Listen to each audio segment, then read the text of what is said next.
Okay, well, welcome everybody to this brief webinar on Pathway to Enrolled Agent Status. My name is Gary Leroy. I'm an enrolled agent.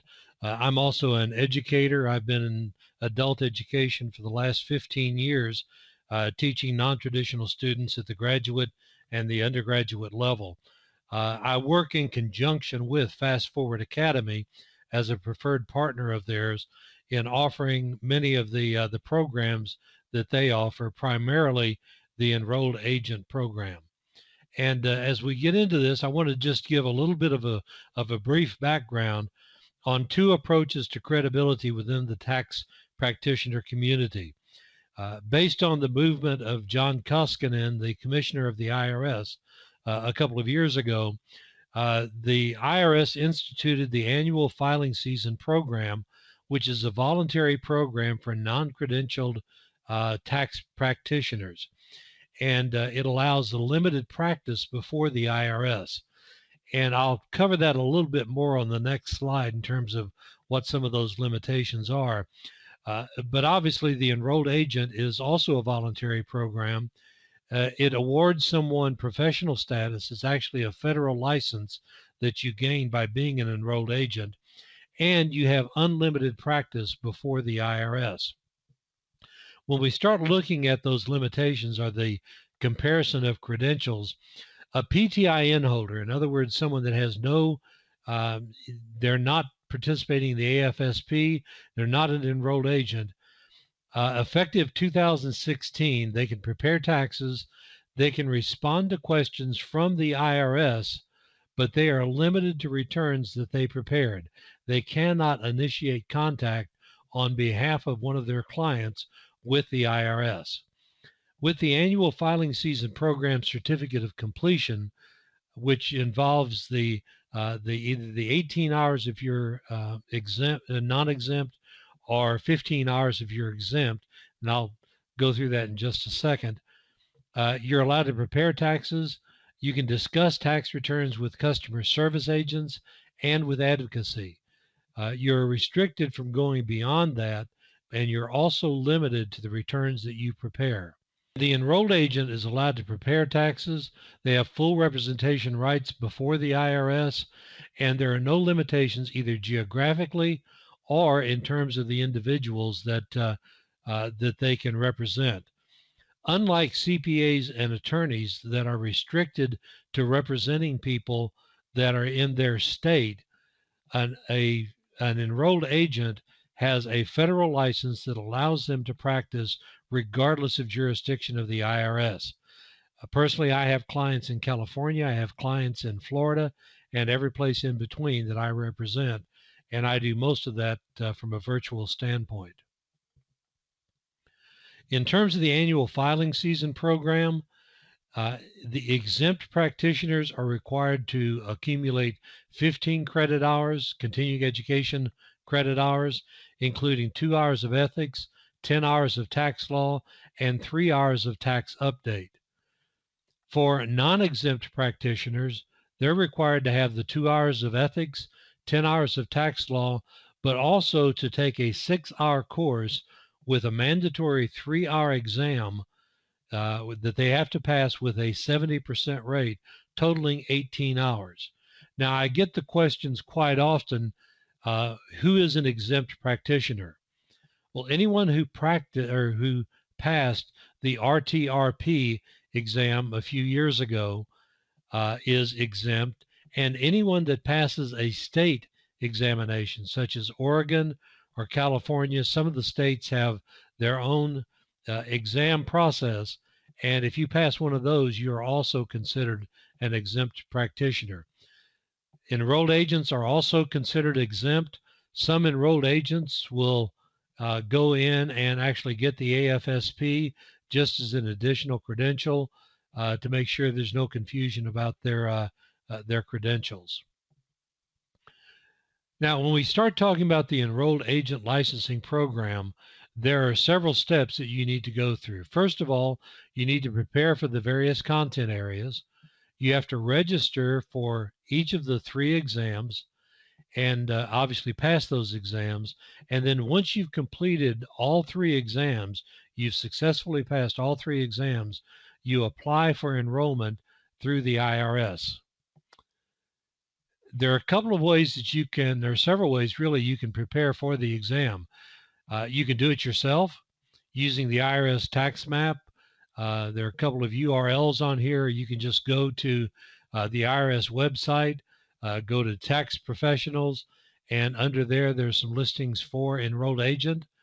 There are a lot of circulars, there's a lot of material to cover, and without an organized approach, it can be very difficult to pass the exam.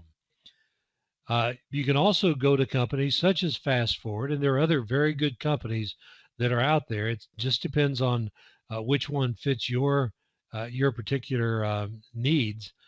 There are some desktop systems, and then other systems like the online systems prepared by Fast Forward Academy.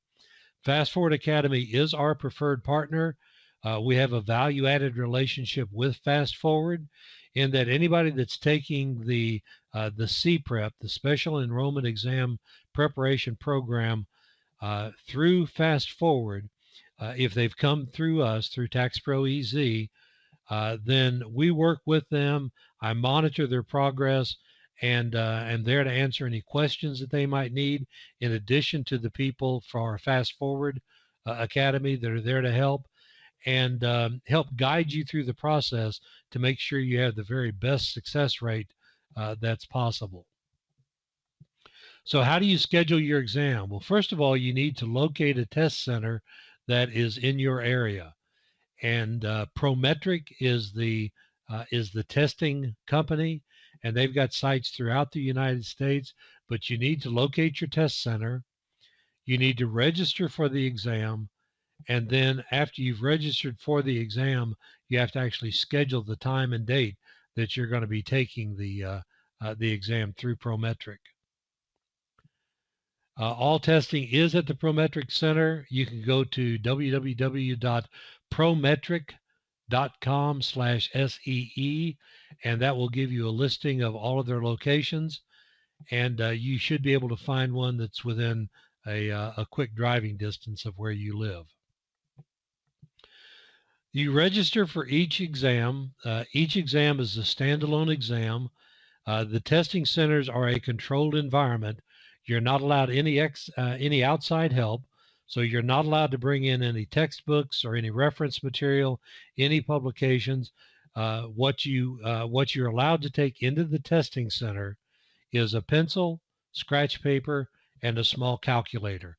And Prometric supplies those for you before you go in. You'll leave your cell phone, any portable devices that you've got, in a locker before you go in to take the exam.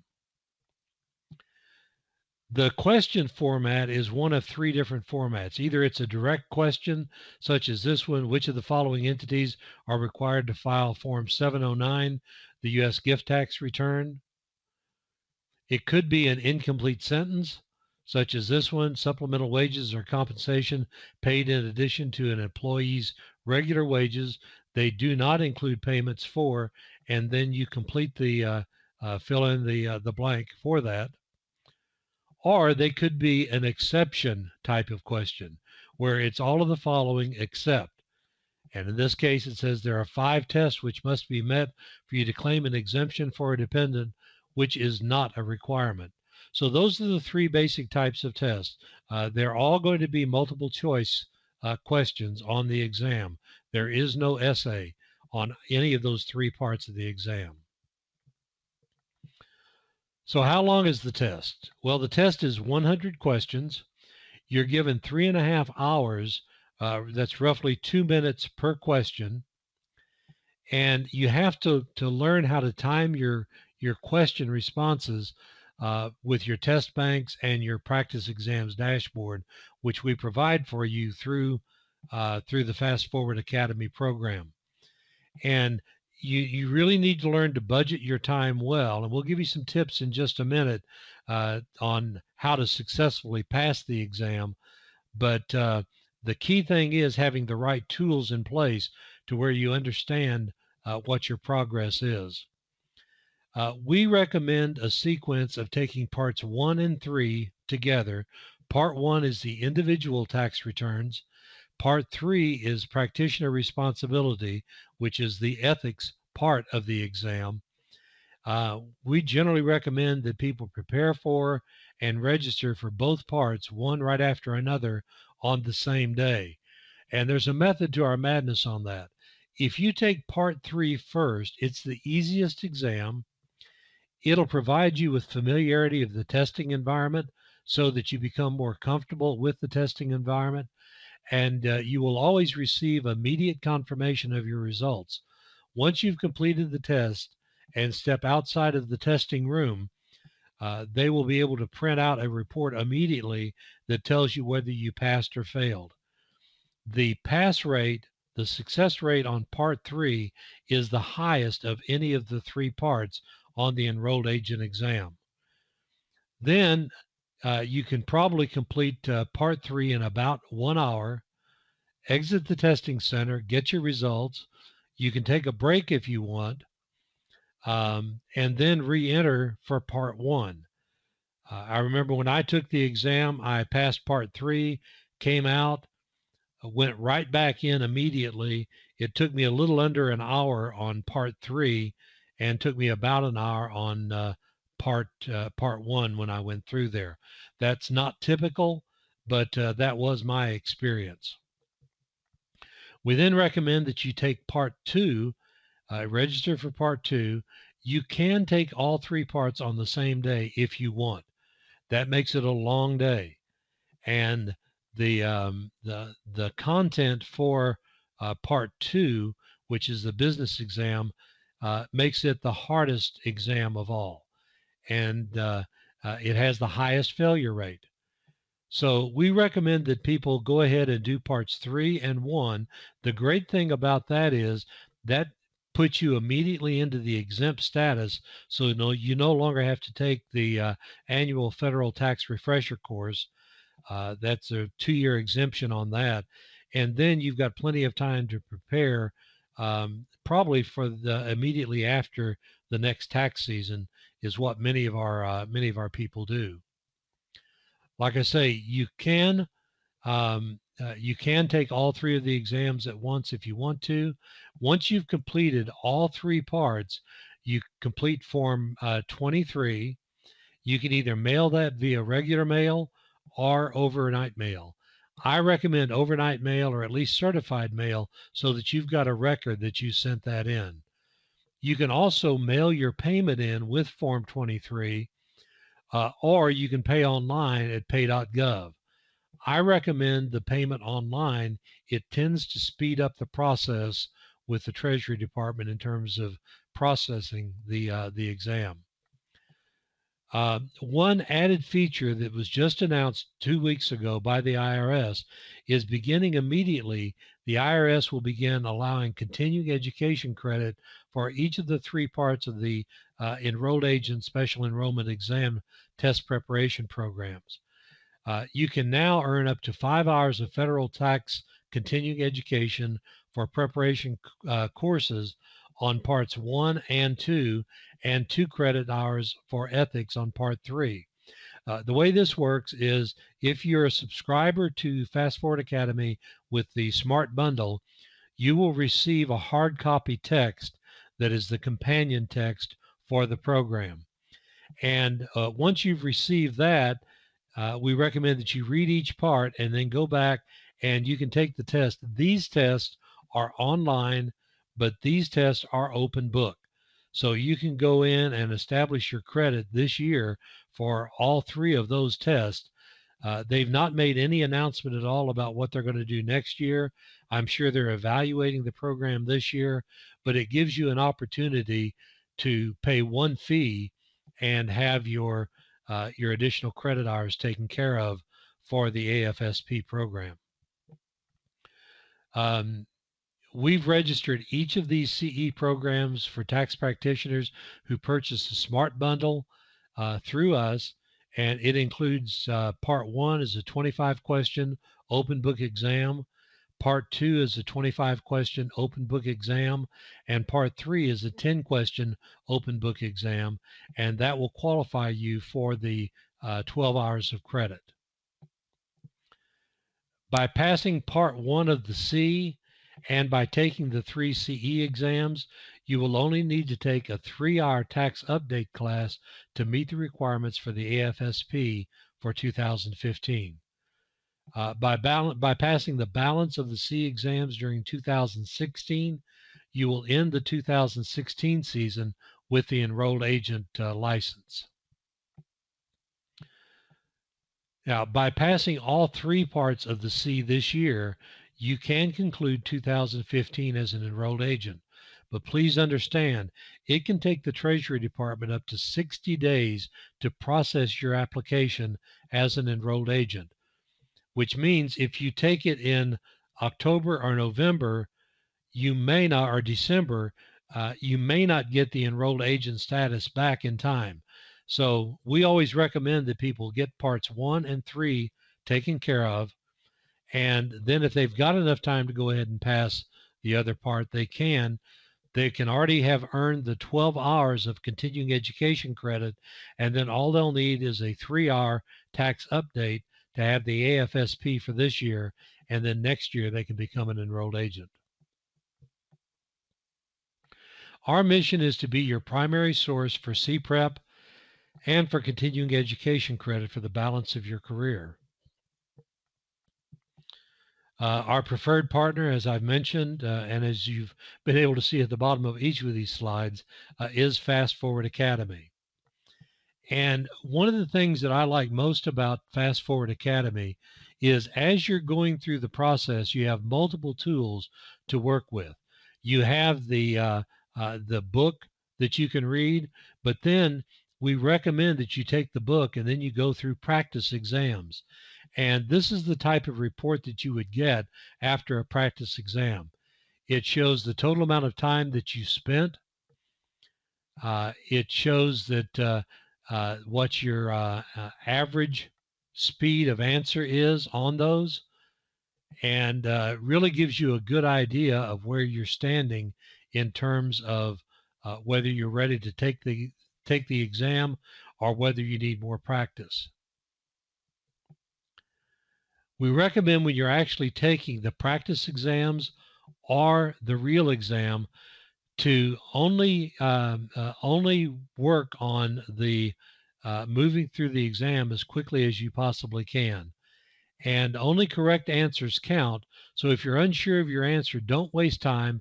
Mark your best guess, mark it, and move on, because both in the practice exam and in the actual exam, you can mark questions and come back to them before you finalize your exam. You can easily review the marked questions if you have time to spare and go back and improve your odds on those questions. We highly recommend that you practice this when you're taking your practice exams. So how the test is scored, there's a scaled score of 40 to 130 that depends on the weight of the question. The IRS weights different questions differently. Minimum passing score is 105 points, and that roughly translates to somewhere between 68 and 72%. We recommend that you get up to 80% on an exam before you're ready to take the test. Now, you can gauge your progress, and you can go ahead and reserve your space ahead of time, allowing yourself plenty of time to get up to that 80% rank. If you want to, you can go on up to 90%, and that just gives you that much more of an edge as you're going through and taking the exam. We recommend the right study tools. That's the reason that we recommend Fast Forward Academy, because they have the online test bank, they have the printed copy of the textbook, and then they also have some additional practice exams that you can take. When we talk about the online test bank, there are approximately 3,200 questions in that test bank. Federal laws keep piling up. We hear about that all the time with Congress wanting to simplify the tax code. Doesn't appear they're really going to do it. And these are all of the different publications. I mentioned earlier, if you wanted to do it yourself, you could go through and review the publications, but these are all of the publications, and these are all synthesized in the areas that are most likely to be on the exam. You won't need to remember it all in order to pass. At Fast Forward Academy, our pass rate is about 97% for people that will follow the process all the way through. And that's why we encourage people to follow the path, follow the natural path that is going to get you to your goal. Using the study guide, it consolidates the most important information that you need for the test. The outline format helps you move through familiar topics very quickly. And it's a physical book, but you also have a digital copy online that you can review as well. There's also an intelligent online textbook.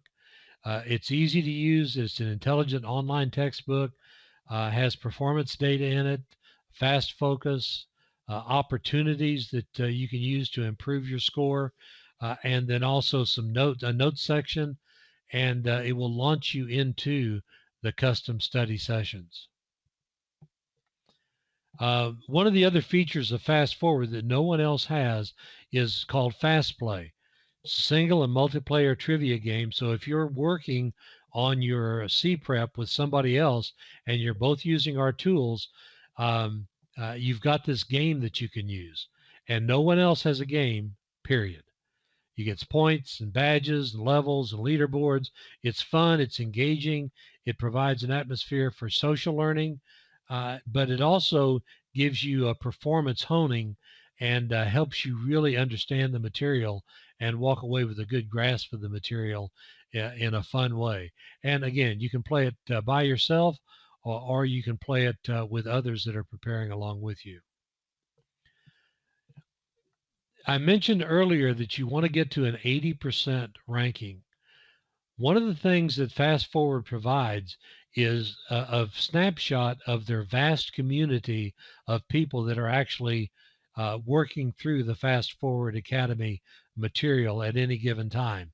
It lets you see how you're doing, both in terms of just evaluating your own personal progress, but it also lets you see how others in the community, in the Fast Forward community, are doing for the same tests in the same sections.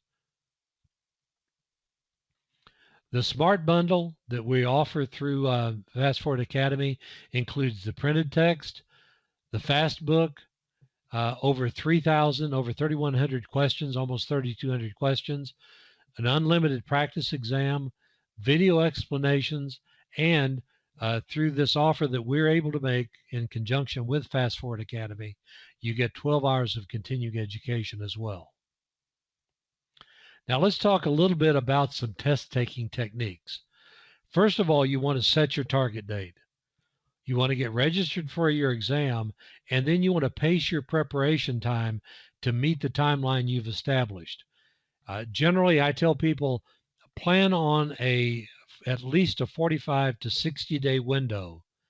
And then as you go in and practice, the system will tell you whether or not you need to commit a little bit more time to it, or whether you're on pace at the rate that you're studying then.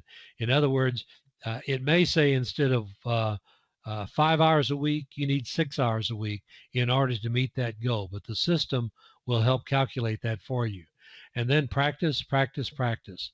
You also want to cease all practice 2 days prior to the exam. Cramming for any type of exam, for any type of standardized test, generally will hurt your chances of succeeding on that test. We also recommend you get a good night's sleep before you go in to take the test. Eat a good breakfast the day of the exam, wear comfortable clothing, and as I mentioned before, take part 3 first and pace yourself through the exam. Answer the easiest questions first. Return to the unanswered questions or those that you answered but you had a question about and you marked. Eliminate the obvious incorrect responses. Trust your instincts and do not second guess your first choice. Your first choice, because of the preparation that you're doing and because of the strength of your subconscious mind, will help you get the right answers. And I always show people this approach. The math is on your side. Let's assume that you only know half the answers on your first pass through the exam. You know those cold. Well, you'll probably have about a 90% certainty for those questions. And if you take 90% of that half, that 55%, that gives you 70 or gives you 45%. Then assume on the others you can eliminate half of the answers on each of those questionable questions. That improves your odds by 50%. With your intuition, that really gives you a 60% edge on those questions. So 60% of that 50% of the questions will give you 30%. And your probable result at that point would be 95 or would be 75%. Now, obviously, if when you're going through the first time, you know 60% or 70% of the questions cold your first time through, that's just going to enhance your chances of passing on the first time. In terms of follow-up, later this afternoon, I'll send you a link to use to order the Smart Bundle from Fast Forward Academy. You'll also be contacted by Peter Bullock of Fast Forward Academy within 24 hours of placing your order if you decide to go with us. 1 week following Peter's phone call, you'd receive a link to take you to the exams to use to establish your continuing education credit. We do that because we need to be able to verify to the IRS that you had an opportunity to review the book before you actually went in and took those tests. I recommend that you read each section through before attempting the exam on each section. And finally, just good luck. With good preparation and a high confidence level coming out of the Fast Forward tool, you will pass the exam. Again, our success rate is in the high 90s, around 97, 98%. On parts 1 and 3, the percentages are higher. And part 2, the business portion, is a little bit more difficult.